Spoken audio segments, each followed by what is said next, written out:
Nafalenata Nanyuambia Alimbeyetako.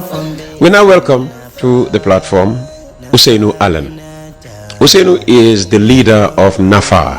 What's NAFA? NAFA is the National Alliance for Accelerated Advancement. Now, NAFA is one of the Gambia's newest political movements, born out of frustration with the old ways of politics and driven by a bold vision of self-reliance, patriotism, and accelerated national progress. And as the 2026 elections draw closer, Allen's alliance is positioning itself as a fresh alternative in a crowded political field.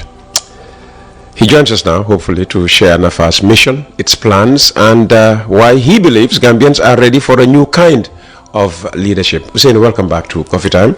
Thank you. You've been here before. You didn't spend much time. Hopefully we'll have more time this morning talking about your vision. And because we spoke about education, the minister was boasting about the $5 billion plus allocated to education in the current budget.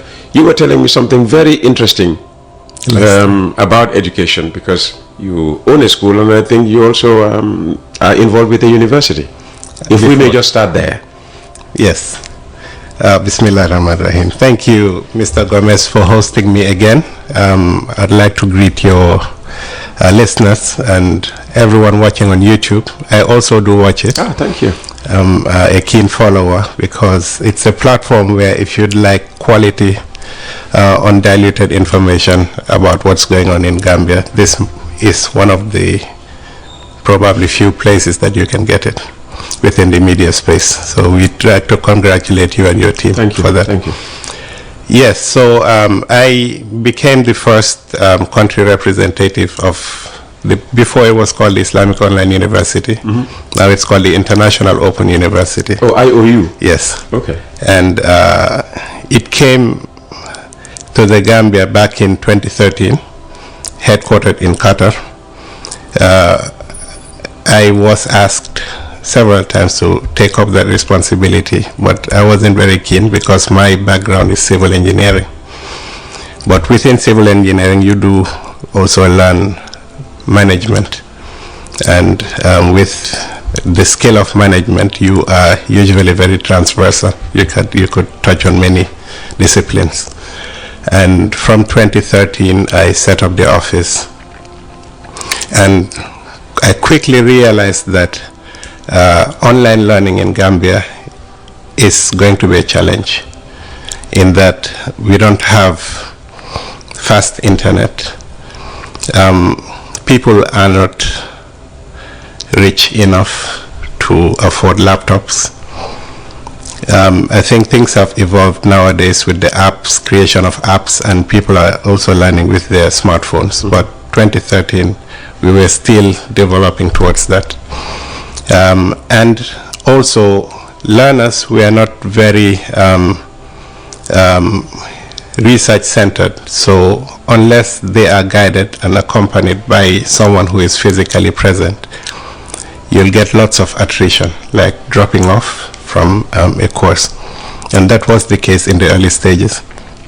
So we went about setting up learning centers where our learners will come. We would equip it with computers and computer connectivity with solar, so that we could have uninterrupted learning. And that's how we maintained a good number of learners.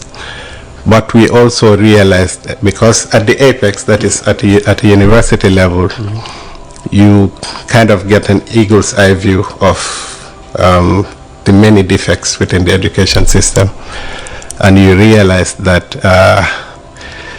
most of what we are learning are very non-relevant to what the nation needs to progress. Most of what we learn is not native to us. So we need to appropriate the learning system, starting from early childhood development. And I think that gave me that passion to venture into setting up my own school.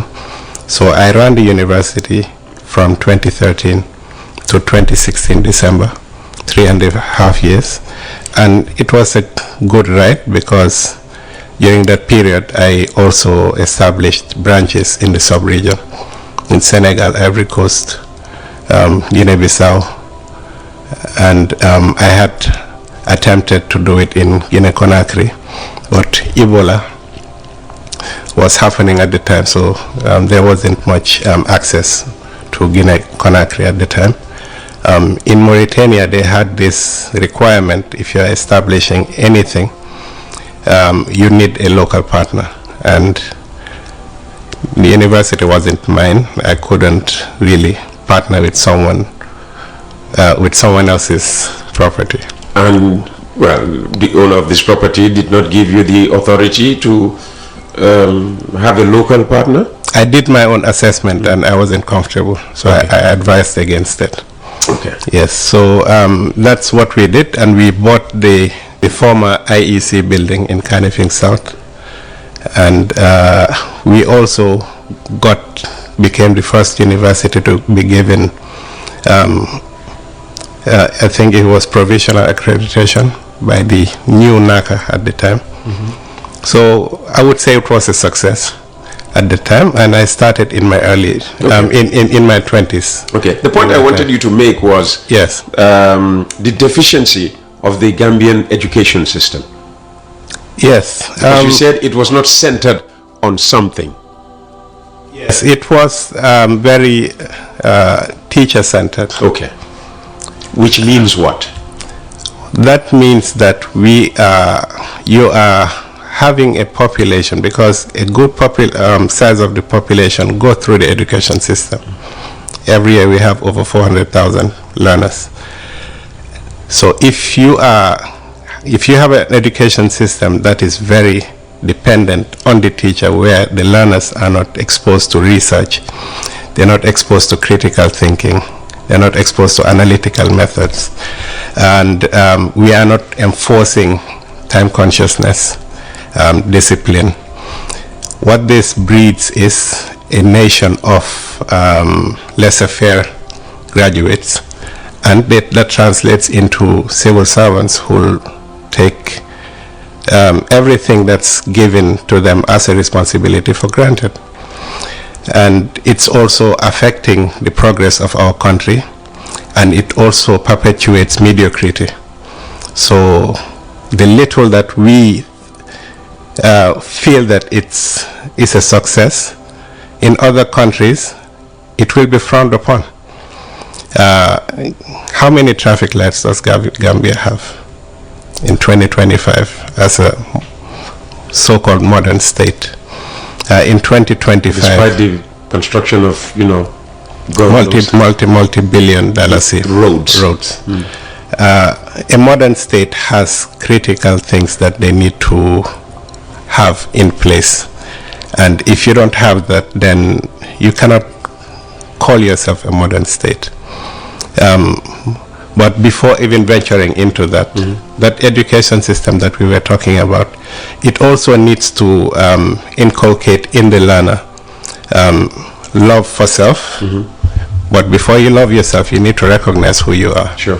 So we are very starved of our history. How much of our history do we really know? Should we have made it mandatory for every learner as a, let's say, as a project to come with at least 3 or 4 of their grandfathers from their mothers and their fathers' side, because it can now help them know their history, where they came from. Okay. The reason I wanted us to start with that, you made a very good point. Because our education is teacher-centered, this is why when a teacher fails to attend lessons, for whatever reason, then the children just scatter. Teacher ñëw tay so duñ am class. while they could have used that 40 minutes, 30 minutes, or whatever time was, available to this teacher to do their own research. And then that translates into boss bisune ko silige ka bilige do. So it has a ripple effect, and it's really damaging the progress of our country. Let's talk about your movement. Has it been registered yet as an official political party? And what inspired you to come up with NAFA? We submitted a while back, but although we submitted prior to most of these newer ones submitting, it's still a queue. When did you submit? We submitted 2024? in 2025. Okay, so earlier this year. Earlier this year. Some months ago. Yes. Okay. A little further down, about earlier this year. Okay. Yes, but it's a process, and they need to scrutinize the signatures, which is the most arduous task, as they explained.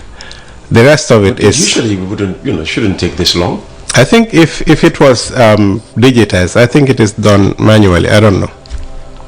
If it was digitized, maybe it might take quick. It might be done quicker. But I would wish that it was done quicker, so that everybody knows their fate, and if they need some remedial, I don't think it took 10 months to register the NPP.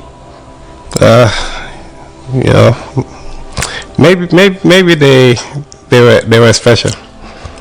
Well, it's a different headed IEC today. Yeah. Yeah. Even though when you were submitting, it was the old chairman who was still there. Yes. Okay. Yes, but it's the same team. I think it's still the same modus operandi. Maybe just slight tweaks here and there. New chairman. Yes, who was number 2? Exactly. So we hope that like every other government sanctioned body, they'll put the Gambians first, with beyond any undue influence from any external parties. But you'll admit that with these signatures there are always problems, because you might have a Peter Gomez among your supposed backers, whereas this same Peter Gomez would have been registered by any number of previous parties. That's right. And Peter Gomez can only support one party, one candidate, right, as far as the IEC is concerned. And we have only 900 and something thousand yes, on the electoral list. So it's always going to be a problem. That's why I wish the process is done quicker, so people can know their fate and they can take remedial measures and rectify whatever needs to be rectified. So when you were applying, it was the $1 million, was it? Yes, but when we were replied to, it became 2 million. So yeah, so there was a short lull in between, and we suspected that maybe. So what inspired the creation of NAFA? We realized, NAFA came about in 2016. Oh really? 2016? Yes, the idea came about in 2016. It was only an idea? Yes. Up in your heads? Yes. Okay. And we were discussing it because we realized that, you need to be observant and you see trends and patterns, and whenever there's a regime change anywhere, especially in the global south, as they call it, you have lots of interest groups that come swarming in. And majority of these interest groups, they don't have really the interests of the country at heart. But because every new government, you're still, especially in their infancy, they are very naive. You might see someone come with a suit and with big vocabulary. Suit and tie. Yes, and with big vocabulary, and you would think that this person will turn the fortunes of this country, and I would have really now, through this guy or this body, realized the campaign promises I had given, only to know that they are just a middleman with no access to funds. All they need is your sovereign signature so they could go and use it to seek funding. Others will use it to also exert influence or push certain narratives or certain ideologies that are foreign to your reality as a country. So we felt that whatever new government was going to come in should put these factors into factor these things and put together a development agenda that is very endogenous, that is based on the identity of the Gambia. So whatever development partnerships that you are going to venture into will be what you will call pragmatic nationalism. So you wouldn't say, okay, I am going to fixate myself to the West only, but as long as the West, partnering with the West serves the greater interests of the Gambians, and as long as partnering with China does the same, you would partner with both of them, where it would be a win-win solution. We have seen that that has been largely missing in our successive regimes, and what we now observe is leadership or governance that is very managerial in nature. How do you mean? It's not based on clearly defined agenda, sovereignty agenda. It is just to manage the system as much as you could. So you could see it in the personalities that are employed in critical sectors. You could see it in agendas that are put forward. I'll give an example. You cannot berate a former government of being corrupt, of being very tyrannical, and still employ those same people who were there.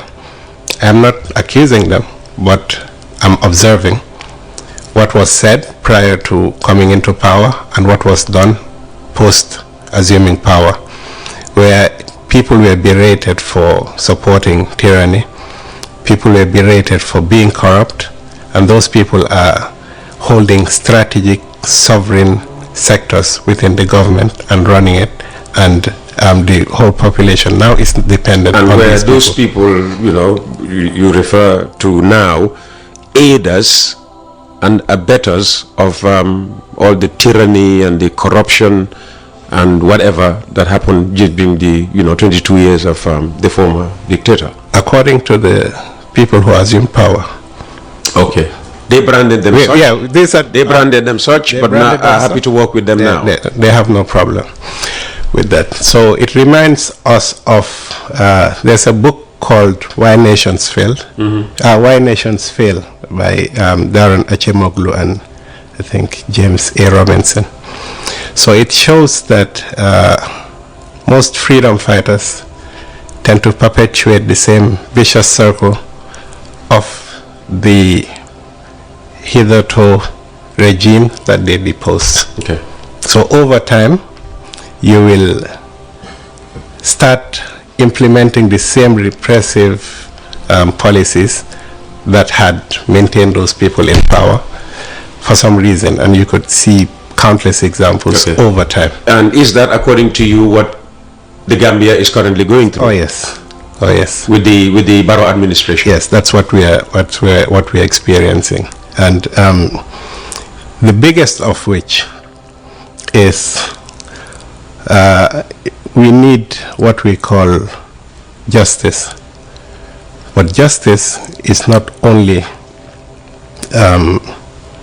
trying to put people to account for transgressions that they did before.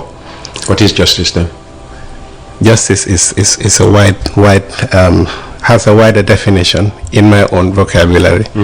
Where let's hear that definition, Ousainou. Where the poor lady in a village that can hardly be named. Just the poor lady, what about the poor man? Or the poor man, but they are the more vulnerable ones. She needs water and she'll have to trek kilometers to get it. Yeah, but the government says it's providing water and people don't have to trek such long distances anymore. Okay, I'll give that. There's another metaphor. You know, there's this book called the King's. Is it the King's New Clothes? Where the king, there's some scammers who came and told him, we'll make you clothing that has never been seen before. And they made it seem that they were clothing him. They were clothing him when it's so. When actually he was stark naked. Exactly. So they can paint it as much as they can, but the reality that people see, and the people who are brave enough to call it out are saying it, because we are not also. They are not living in the Gambia and we are living outside. We are all living in the same Gambia. And we are seeing these things, we are talking to people, and we are also even doing certain interventions to address certain things with the limited resources that we have. So justice, where the people who are vulnerable are given basic, they're given their basic rights of access to water. Maybe they don't even need electricity, but just give them water. Let them have at least 2 square meals a day. Let the women who constitute about 80% or even close to 90% of the informal workforce, let them be able to leave their homes safely, go to work, because they do leave early. But that's not a problem, is it? It is. In terms of security, you'll have many women. I'm still seeing the Sukuta women. They do. Very early in the morning. What choice do they have? With their lettuce, containers and what tomatoes. Choice do they have? They don't have a choice. They'll have to do it. So they'll run the risk. They're willing to take up that risk. But in terms of security, we need it needs to be ensured for these women, because we cannot formalize the workforce. Coffee Time with Peter Gomez. We're with Ousainou Allen. He is head of the National Alliance for Accelerated Advancement. How does NAFA define accelerated advancement? Yes, because Gambia is stuck in time, in that if you travel outside, you realize how much. What time are we stuck? Jawara time or Jammeh time? No, in comparison to the world, I'm not being very specific in which time as to the previous regimes, but in terms of progress that the world is registering, we are still stuck in time. We have lots of catching up to do, and needs to be done with acceleration. That's why we are calling it accelerated advancement. We need to ensure that certain critical sectors are addressed. Number one, we need to define a Gambian culture. I think we mentioned it during the early discussion about the lapses within our education system. We need, for a nation to develop, like Singapore did, like Japan did, and other countries, you need to realize that you are a civilization first. And by realizing that you are a civilization, then you need to tap into those values that civilizations have that makes them great. What are those values? Because maybe we do not know those values, and that's why we're still stuck in time. That's why I feel that our education system is failing us. Because by grade 12, the Gambian should be proud to call themselves a Gambian. Up until then, I don't believe that anybody should be criticized for taking pride in their tribe. So what makes you think that grade 12 leavers are not proud to declare themselves Gambians? If not Gambians, how do they see themselves? You could how see do they describe themselves? You could see it from the discussions. People take more pride in ascribing themselves to their tribe than they are to the nation. So how can education change this? Okay, we know that we are a salad bowl. We cannot call it a melting pot. We are a salad bowl of various tribes with rich history. You need to adapt the important values that many of these tribes bring to the table to create that value system that the Gambians need to call the Gambian culture. Now, if we did a survey and say, who is the Gambian? You'll get so many different answers. But we need to know what trajectory of development Gambia needs to take so that we can make that definition, because it's not there yet. Because if we make that definition, now we can now start vehiculing it through West Coast Radio, through GRTS, through QTV, through the creative arts, through whatever means that we can, so that Gambians can internalize it and start. Suggest something. Suggest, a starting point that, we can all collectively build on. Okay. Gambians should, one, have self-belief. Believe that you can. Because in many cases, if you ask Gambians, can we do this? They'll tell you, possible. You need to know that you are part of a civilization. If you do that, you realize that, you know what, I'm just not anybody. I'm part of a very rich culture. From our hemway, we don't need to let go of your njagoness just because the ngabuga boka. But then we need to tap into sanjagoness so that you can add that strength into Bupolbi, Busarahulebi. And this is just one element.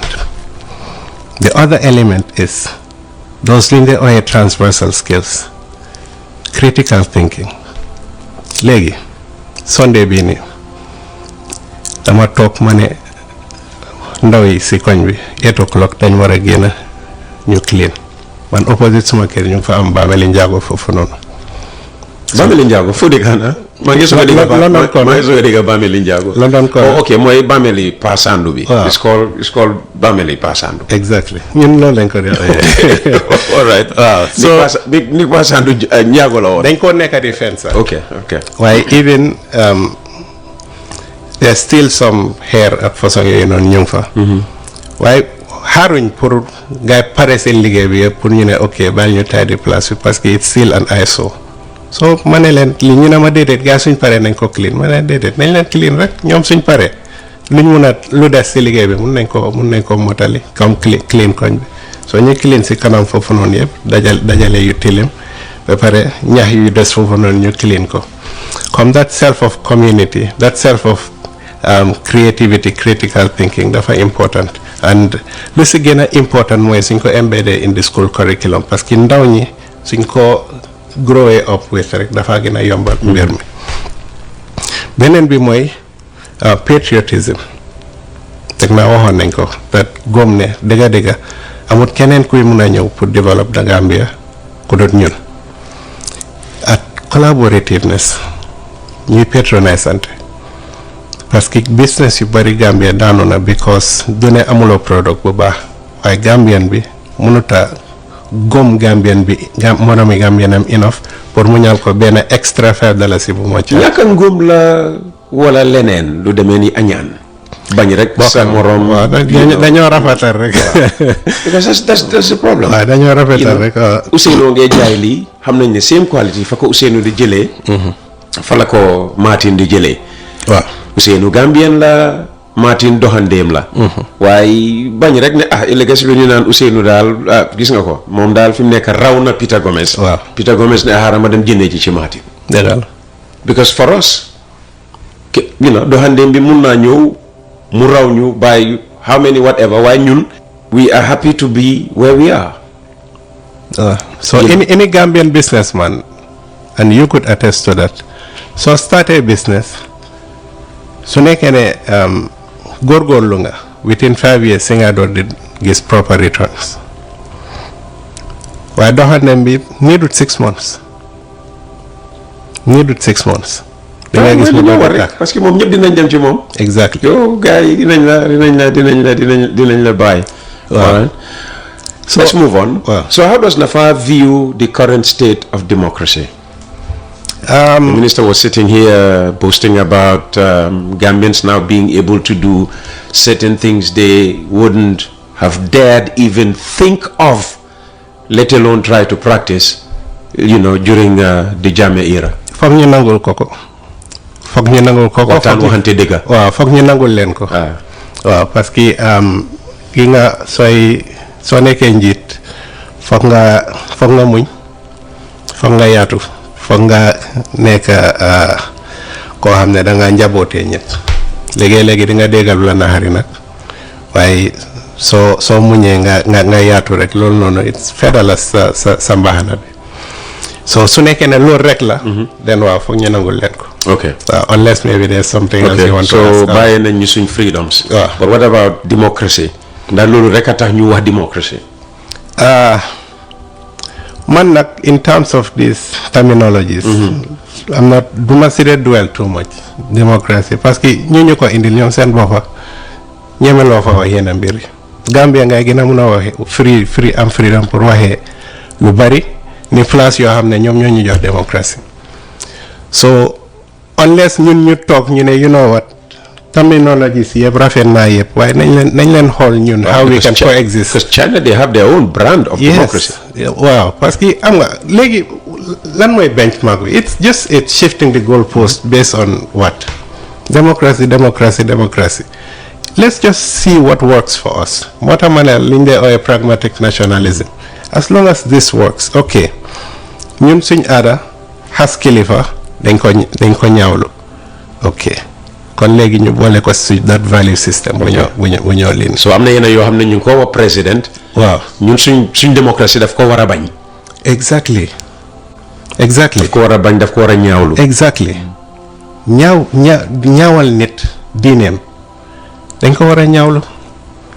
so su nekkee ne create nañ suñ value system suñu neexee mun nañ ko ooyee West Coast crisis su la neexee loo ko mun di ooyee rek waaye as long as it works for us léegi nag terminology si mun nga ko use pour appease someone else waaye xam nga problème bi fu mu nekk gi nga nit su la joxee daraam den da nga nekk within réedam bi te dina la mun a monitor waaye soo ko ne ok balal ma rek man ma jëfee man suma own mbir danga génn si réedam so yow di nga mun a doxal noo ko buggee. waaye réew bu ñàkk ni Gambia xam nga ñun duñ sañuñ loolu sax xam nañ ne mooy li gën ci ñun waaye sañuñ ko loans yee grants yi. waaw suñ toogoon tey ne buñ ñëwati naka la ñoo dundee we can just depend on what GRA is collecting. waaw first and foremost mu ngi am bor yoo xam ne moo ñu war leen a fay li GRA di collect dafa mel ni ki dañ koo jël rek sànni yëpp ci waxuma ñu beru de lu ma wax mooy nekk di dwell on certain terminologies yu ñu abal wala certain value systems yoo xam ne nit ki su fekkee ne xam nga lim laa jox déedéet waxuma si ndimbal bu mu laa jox comme terminology bi su la ko joxee ne la nii laa bëgg nga doxalee yow mun ngaa jël terminology bi tegee ko boor yow nga doxal based on yow loo gis ne moom mooy dox parce que wala nga jël terminology bi domesticate ko as we do with international conventions. Exactly. Governance democracy ak good governance lan mooy difference bi so naka la nafa su yàlla defoon nga taxaw ci sa plan sax mooy taxaw ci waaye bala nga mun a taxaw election ñu njëkk a register sa party. No, there's other options. Why registering a party starting as an independent candidate. Wow. Why registering a party dafa am its own merits tamit because the Gambian psyche political party la gën a ràññee ni independent. mun ngaa am movement mun ngaa def lu nekk mun ngaa famous waaye as long as there's movement tied to your name am na lu des still ute yeneen réew yu mel ne ki Cape Verde. In Cape Verde you cannot be a president belonging to a party. Oh yeah? Wow. Interesting. Only independently ñoom la ñoo declare president. Interesting. Wow. Interesting. Cape Verde the president is not a member of any political party. So yaa ngi gis lu ma wax. loolu lañu they create what works for them. Wow. Absolutely. Wow. So suñ dooree di realizing ne you know what ñun nation state lañ parce que foofu la àdduna bi toll waaye nii duñ pour just copy. Okay. so nañ ne tey Ousainou Allen taxaw na independent candidate 2026 yàlla may ko ndam. waaw alright mu nekk président. naka ngaa dealee ak corruption ak public service inefficiency. waaw parce que ñun dañoo wane non public service yi kay moom corruption rek loolu di lañ loo joxee pour ñu liggéeyee ko réew mi ñu def ko ci seen poos yi. dëgg la corruption is all over the place. waaw am nga nit ki moom si lay oote foog nga. nuru ko foog nga nuru ko. ñu ne bala ngay naan ne fa. foog nga wane ne you're incorruptible. number one parce que. how is Ousainou Allen incorruptible. lu njëkkee si loolu mooy nga doylu foog nga nekk ko doylu teg na greed bi. wala associating with. also parce que tamit loolu la rek koo xam ne yàgg nga associate with unscrupulous people soo nekkee njiit tamit ñooñu ngay associate with. What can you hold up to prove to us ne yow you are incorruptible. wax ñu ne nekk nga IOU. First Islamic online university. waaw léegi International Open University. yes waaw so yeah lan nga ñu mun a wax lu ñoo wone waaw ndax am munoon na dugal loxoom ci alal parce que alal gu bari lañ tegoon ci kanamam te defu ko. waaw 3.5 years rek laa fa spend ma resign. bu ma demee ba realize ne. administrative capacity. waaw it's not a culture. sori woon nga alal bi. It's not a culture within Gambia to resign when you are at a very top position. You had all the merit. I actually had a villa bu ma nekkoon. waaye dama fa jógee ñëw London Kona buñ bokk ñun ñaar.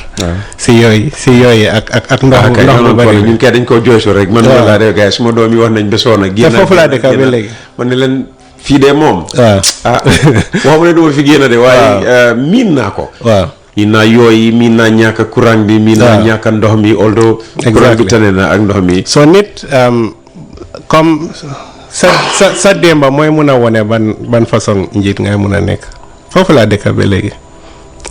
and waaw terewut mun ngaa nekk ci néegi ñax sax corrupt. waaw loolu laay wax comme duma mun a joxoñ ne kii joxoon na ma nangam waaye dama bañ waaye dama just wane ne doylu moo gën a important comme mun ngaa wax ne am na ku ma joxoon li ni sax waaye nanguwuma ko waaye loolu taxul ne nekkuloo ko doylu comme nit ki su doyloo rek den di nga mun a mucc si fi corruption. foofu laa nekk that's the point I'm trying to make. waaw then teg naa loolu nga bëggoon ndax benn da nga nit pour wane ñun su ñëwee in power what we will. waaw naka ngeen a def ak nit ñoo xam ne dañ jubadi. dañ ko wane noonu. there was a radical view bu ma amoon xaw ma ndax it's still relevant waaye dama teg ne. am na ñu bari ñu nekk di jiiñ ne ay reykat lañ waaye reyuñ lu toll ni ku corrupt ku njox budget pour mu execute mu randal ko dugal ko si poosam. tojal ma yaxi loolu. ok xam nga ne there's an ongoing epidemic not epidemic in the disease perspective. jàngoro waaye epidemic boo xam ne su nekkee ne cumulate nga the number of deaths associated with it mooy lu ñu dee ooyee non-communicable diseases mooy diabetes high blood ak yooyu noonu yëpp and most of it they result to kidney problems. And over the years we've always had chronic shortages of dialysis machines ñaata nit ñoo si dee as a result. doo mun a negate the fact ne am na ay mbir yu baax yooyu xew du mun a possible nga amee nguur boo xam ne duñ def dara lu baax. léegi ñu faxatelu sax. waaw fekk teyuñ suñ ko teyut sax. waaw waaye lu baax juddoo na ci.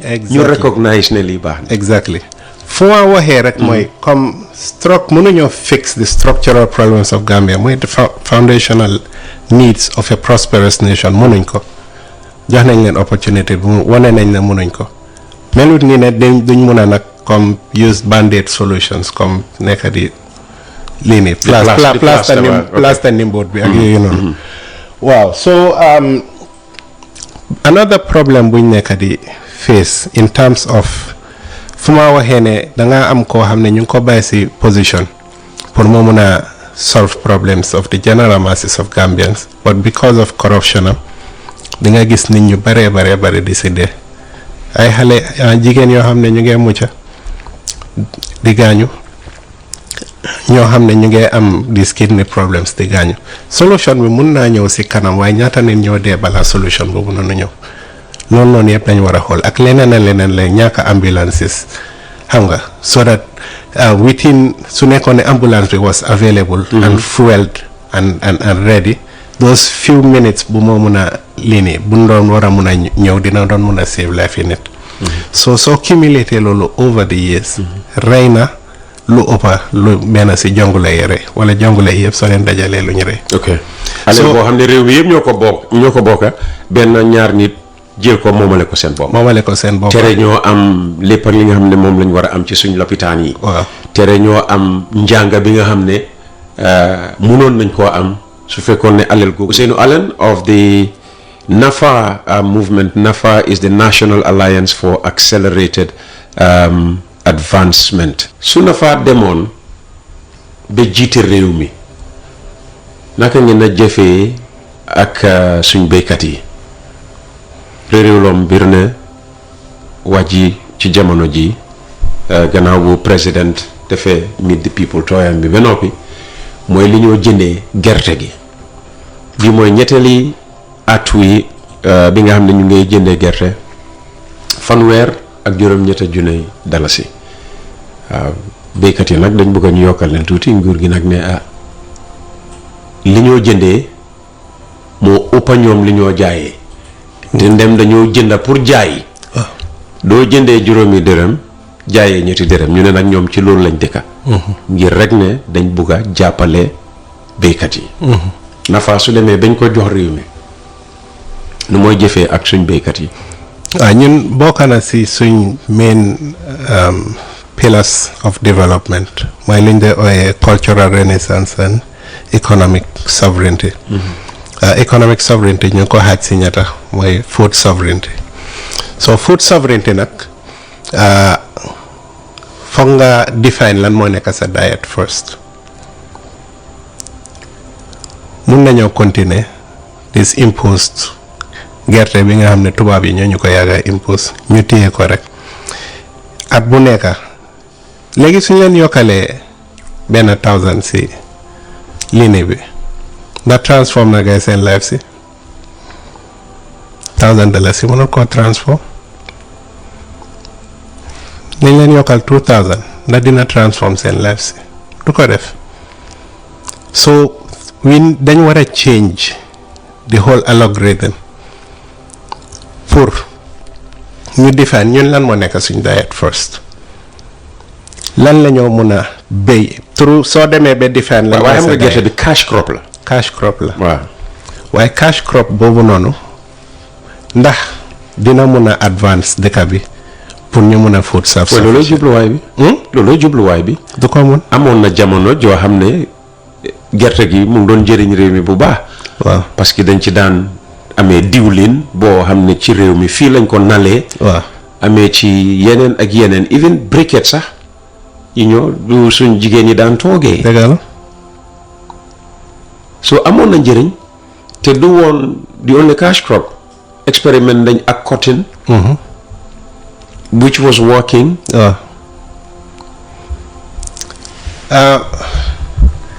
fu ma waxee mooy food self sufficiency gerte si la waaye da nga nit luñ dee ooyee co-crops mooy dugub bi maalo bi loo xam ne nit ñi moom la ñoo lekk ñu subsidize ko ki nga in Europe dañ am luñ ooyee buñ demee ba door di joxe independence fekka mënatuñoo exploit lekka yi ñu doon amee from India yeneen dëkk yi si lañ create luñ dee ooyee common agricultural policy dañ heavily subsidize seen agriculture to the extent ne ñoom dañ doylu si lu ñoo dundee si agriculture ba export so government waruñoo jooy ne dañ need profit si gerte bi ñoo jox seen pharmacie objective bi mooy naka la pharmacie di self sufficient enough pour mun a produce more ba even scale seen farmers because yàgga dinañ government dinañ mën a recover. kon kay su boobaa Ousainou li ñu war a wax kay mooy ñu jubanti farmers yi béykat yi ci ñu béy maalo ndax food self sufficiency bi ñoo wax nii ñu mun koo atteindre mooy point bu at a faster pace. mooy point bu ma ne gi nga soo demee ba. because if you're losing money on subsidizing groundnuts. waaw. na farmer yi béy maalo. te groundnut bi sax xam nga yaa ngi am this aflatoxin issue ak that's why they cannot sell. even at the price at which they are buying. Exactly. Now, why should you start pushing against the tide? So, that's now your reality. Ndax mënuñoo now government am nañ doole. So leen bëggee lu ëpp 35,000 per tonne bii nii. waaw bàyyi leen gerte gi parce que gerte bi amaluñu benn njëriñ ñun. waaw. Understand nga. And maybe that's the argument to be made. ne léegi yéen ñëpp léegi béy leen maalo. te dëgg soxla nañ gerte sax parce que diw boobu noonu diw buy jógee si gerte. voilà very nutritious. wax ji mooy ndax NFS naka NFS PMC. waaw I think mooy di new GGC. waaw ndax ñu ngi defar diwlin out of suñ gerte gi. loolu la moo tax you need that regime change. gi nga these things moom mooy war a tax parce que dafa nuroo. Regime change, NFS PMC is not. So change Barrow it's going to be there. Wow, why foog nga am government boo xam ne ñoom ñooy mun a encourage guys pour ñu take a certain direction. They're only working according to the direction of this government. Why, if you have a government that is focused on food self-sufficiency, I want to come back to this food self-sufficiency. Well, they would say they would be because you encourage a lot of groundnut farming. Jar oil has gone into large-scale, rice production and all of that. They would all say, encourage. Wow. So they believe in food self-sufficiency and they are doing, something about it. According to government, being a direction, send policy direction in agriculture. Why ndax malo rek la Gambia ni need as a diet. Déedéet. Parce que waaye mooy li gën a am solo ci ñun suñ diet. teguma ko. teguma ko. man li ñoo consume ci malo duñ ko consume dugub. moo tax soo ne da ngaa define sa diet then foog nga boole si tamit waxtaan ak Gambien yi parce que dugub moo gën a healthy te dugub doo ko mun a askanelee benn xeet yëpp ay lekka dugub amul benn xeet Gambia fu dul lekka dugub fii nii. just like amul benn xeet Gambia bu dul lekka maalo. ñëpp a ko dee lekka. non dama just bring a parallel. parce que nit mun naa ne maalo rek. so dugub is a good alternative for rice. yes ok parce que dugub bi mun nga faa naaw defaree sa mburu maalo bi. taguma nañ amagum nañ technology pour defaree ko mburu. xanaa rice bread cake la. waaw rice bread cake la. soo gisee may wax lii.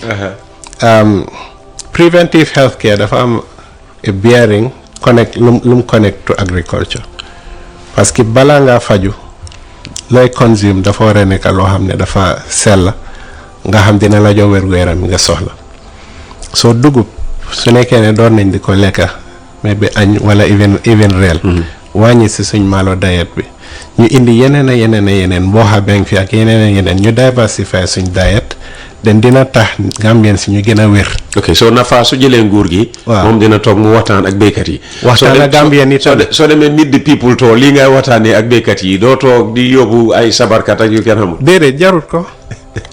parce que soo doon def meet the people too na nga koo defee. 50 million lañ laa jotee ne by the time ngay nekk président dina àgg 60 or 70 million. waaw parce que it's very discretionary. yow yaa dee toog rek ne at bii nii lii la ñoo soxla rek nga dem ñu votal la ko assembly. so léegi suñ la joxee let's say ñu jox la $60 million pour nga def ko on Meet the People Tour as President Ousainou Allen. Meet the People Tour xam naa ne has a very strong political bearing teg naa looloo gën a tax sax gaay sawar si as opposed to even them gisi pharmacy. ñoom ñoo def loolu de waaye constitution bi li mu wax rek mooy na président bi dem jokkoo ak nit ñi ñun ñu jàppane nit ñi mooy béykat yi. waaw so léegi président Ousainou Allen bàyyi na Banjul State House. mu ngaa dem ba Ñamanaar 50 million bii nga xam ne moom lañ ko votal. naka la ko jëfee. mun naa possible du ma use 50 bi yëpp nekkuma di diggee waaye reality bi mooy. man dama gëm ne foog ñu prudent when it comes to suñ finances lu ñoo spend.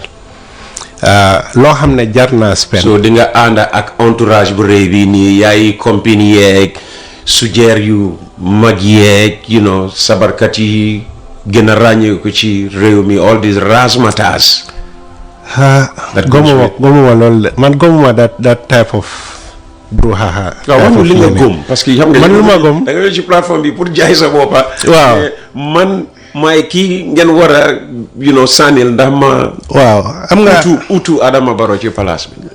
dafa am tamit lu dee xew biir government boo xam ne daf la dee umpa man teg naa the principle ne. loo xam ne jarut taspen ba pare si yaaxa la jëm duma subscribe to it. lan ci li nga seetlu ci meet the people tour weda bu Yaya Jammeh la weda bu Adama Barrow sàkkaatuma sax bu Adama Barrow mooy yaaxa ci yow. entourage boo xam ne is heavily bloated dafa rëy entourage boo xam ne dafa rëy torop. te loolu luy xew mooy during the course of that exercise it means na ñu bari bàyyi nañ seen office bàyyi responsibility biñ am to nit ñi so su nekkee ne yow dem nga place xam nga ne minister of information broadcasting and media service amut fa soxla he would have been able mënoon nañ koo represent foofu noonu. lan la faa def parce que moom teg naa padiyema mooy ëppa keneen kum fa ebal. so da nga foog ne ëppa doole ci ñi padiyem bi moo leen. déedéet nekkuma di accuse kenn damaa just wax rek naka la ñoo mun a save xaalis. from this bloated ligne ba pare yóbbu fa an entire political ligne pour ñu toppal gisuma njëriñ boobu noonu. parce que yow doo yóbbu kàngami nafa bi ñu ànd ak yow. su nekkee ne they are part of the government and they are needed to go. waaw waaye su nekkee ne yow sa entire political entourage comme ñoo xam ne ñoo la ngànkal sa political party yooyu noonu yëpp. waaw loolu la ñoo gis. moo tax the decentralization of political parties dafa important parce que sa activities in all of these locations they could have been vehicled by those bodies there. So don't need for the transport guy from place to place. So far them, so nekena even you want to be political, feka fa wa ñu nekka fo ñu la fa nekka. Maybe they can even render first-hand information. I'm not suggest ne mom su nekké president dafa revolutionize the meet the people tour. Dafa def town halls rather than, di dajale nit ñi somewhere toga beg. humba googu noonu yëpp. town hall lu mel si loolu. waaw comme just nga dajaloo ci Serekunda Central ñu ngi ñëw suñu side for instance. ñu ñëw ne waa nañ dajaloo Serekunda Central ci baye bu ees bi fa nekk nii mboyo fiil bi. my vice president. so ñu dal di dajaloo foofu noonu. président wax ñu léppalum ñu bugg a wax. déglu ñu tamit ñun ñëpp ñu wax ko suñ. luy différence bi des woon suñ soxla yëpp. well xam nga. mun naa ne waa tey maa ngi Serekunda Central ëllëg maa ngi dem Serekunda gannaaw ëllëg maa ngi dem what other it's like su Serekunda amee 3 constituencies. dafa bëgg a def meeting in each constituency. okay. whereas you could have just gathered these people benn place. comme ñëpp ñu ñëw daje si benn place Serekunda bi la. waaw as long as it's safe teg naa ñun Serekunda West and East. waaw Serekunda ñu dajaloo benn place bu adresse ñu as Serekunda. objective bi rek politics añu xaaj. objective bi rek we see ourselves as just one Serekunda. dëgg la objective bi mooy to save money. teg naa loolu dem na ñëw ne call it town hall call it si baye bi call it just to save money parce que unnecessary spending moom moo nekk we are already struggling as a country parce que léegi demal si schools yu bari ak baako bi yëpp wala demal si health center yu bari. soo demee seen toilet si man dégg naa case that's not a policy issue. That's not a policy issue. dama laa explainal ne. That's a policy. dafa mel ni soo ñëwoon West Coast Radio tey nga use toilet bi understand nga and leen. No, not necessarily mean ne understand nga ñun we are not providing what it would take to keep that toilet clean. Xam nga ñu fi doon mbiri corruption bi maintenance as long as the school there's a ministry that is responsible for overseeing infrastructure within schools. And maintenance, they need to also have budget for maintenance. That budget has been allocated.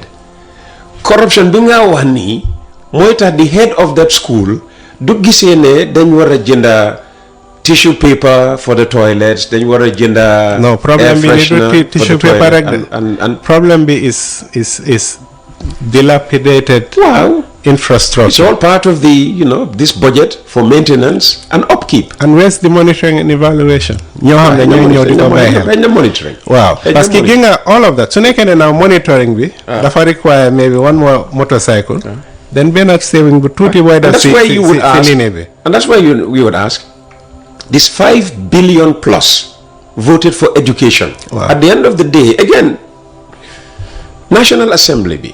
I mean, what's your Louisa opinion on the National Assembly? It's supposed to be the watchdog.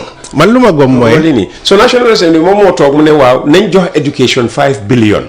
Ndax du responsibility National Assembly bi at the end of the day pour laajaat finance minister bi 5 billion biñ la ne nga jox ko education.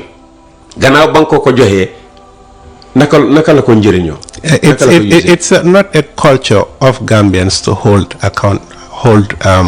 each other accountable. So why do we have a National Assembly? Being a National Assembly member, most of the time, even the electorate are not going to hold accountable for their responsibility. I'm constituency, what's it called? Constituency Development Fund. You saw one on your suñ bas bi suñ rakka ji suñ doom ji. Wow. Then councillor bi. Electorate bi nekkuñ di ko hold accountable. So National Assembly member bi tamit will fall very short pour laajte lañ luñ votoon fan lañ ko dugal. Parce que nekkul du culture. So moo tax ma ne we need to build that culture. Culture bii nii nag duma deñ di ko emphasize dafa important torop. Parce que gis nga in the US. Ndax yaa ngi def dara depuis léegi as head of NAFA to start trying to build that culture, not just build it, inculcate it in the people. Wow. ñu ne nit moom lu nekk looy def rek da nga koo dooree sa biir. So ñun ñu ngi koo dooree ñun si suñ own supporters. Man tamit maa ngi koo def at my level at fu ma dëkka. Foofu la ñoo dooree. Parce que dañoo suñ eventually we'll have a party. We'll call it how much school la moo nekk or whatever. But also train suñ different ward members. Like I told you earlier, suñ first interview bi suñ system bi mooy pour each ward mo am enough structure foofu. Then through these trainings ñooñu noonu will start identifying, will be trained into monitoring projects, monitoring budgets, monitoring all of those things within their wards, and also identifying needs within that community that probably government cannot solve. And we can try and do what we can for yes, fact correct. In the meantime, whilst we wait for government to take local government to come in. And just finally, Ousainou, what message would you like to leave with Gambians, especially the younger generation, about the vision of NAFA? Vision in NAFA moy to put Gambians. Tena mom danga bañ rek tay mom olof rek nga ci programme. First English like okay, so Malaka English bini. No, it's okay. It's all right. The vision of NAFA is to put Gambians at the heart of everything. But nobody can develop our nation except ourselves. You can travel for as long as you could, but the dynamics of the world is changing, and it's changing rapidly. Now, not only do people who are considered illegal immigrants facing a threat of deportation or even harassment, But even people who are legally residing in many countries face the same threat. We are seeing it in the US, where certain countries, legal residents are now being restricted from furthering their residency status to a higher level. Let's say someone who has a green card, but you are part of, let's say, 19 countries who've been put on that list. Gambia is not one of them. It's not one of them. But it could change today, it could change tomorrow. Yeah. With Mr. Trump? Yes. You can't predict. The dynamics of the world is changing because you have now more far-right governments, and they are more inward-looking. So the call for sovereignty, self-determination, those calls during the 1960s is as relevant today as it was then, because we have lived 60 years of hoping that we had attained our independence, only to realize that the critical sovereign sectors are still not in the full control of ours. And what are these? Energy, our security, even technology and the digital infrastructure. .gm is still not in the hands of Gambians. Our gateway, I don't know whether we have it now, the Gamtel gateway. Our food, our seeds are imported. When it comes to technology, that's where the race is now globally. Whether it's China, India, Malaysia, whatever country, rawante be fofula. What are we doing to make Gambians technologically sovereign, so that those key implements that will make us thrive as a nation will not need a tractor repairer to come from Senegal to fix a tractor that will be plowing our land so that we can be eating? Or a Senegalese technician to come and fix the CT machine at Kanifing General Hospital. Yes. And until he turns up, nobody has access to that CT. And these are just interventions. How about creating? We have intellectual property laws. Are we exploiting it enough? Are we teaching the kids creativity so that they can start looking at, like radio stations, bari. Harama door defa transistors. Am kena lal be am transistor radio na dafa heavy. Wow. Everything is digital. Exactly. Why don't I just give example? Hanga. Government So, bi gis ko. just finally, what's the core message? Parce que we have to go now. Okay, jërëjëf maa ngi jaajëfal Gambien yëpp di wax gaay ne dafa jot pour ñu change direction.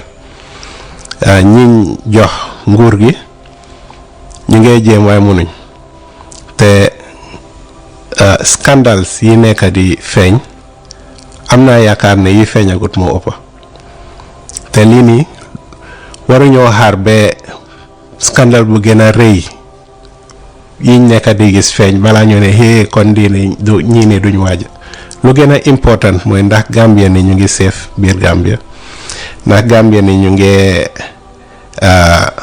am xëy. Tax biñ nekk di tax yow formal business ak keneen ak keneen ak keneen mënoon nañ koo séddale ñi ëpp si population bi waaye 80% of ñiy liggéey si informal workforce bi lañ nekk so 20% rek ñoo nekk di fay tax ñoo am access to luñ dee ooyee social protection mooy social security ak yeneen ni so informal workforce nag foo ko gis mu bari then it means ne dañ amee very slim tax base boo xam ne si loolu noonu la ñoo sukkandekoo pour développer dëkk bi nañ jéem daal pour ñu seet naka la ñoo mun a àndee nafa pour indi beneen façon Gambia boo xam ne moom boppam Gambia boo xam ne Gambien yëpp nañ si mën a gis seen boppa Gambia boo xam ne ñi nga xam ne ñoo nekk in power ak keneen ku dut moom dina war a réaliser ne ndeke nguur bu am direction boo xam nu moo def nii la dee mën a yóbbu réew kanam ñu ngi laa jaajëfal bu baax te jaajëfal Gambien yëpp. Jërëjëf, that was Ousainou Allen. leader of the National Alliance for Accelerated Advancement, NAFA. That brings us to the end of this edition of Coffee Time with Peter Gomez. Thanks for watching. Thank you.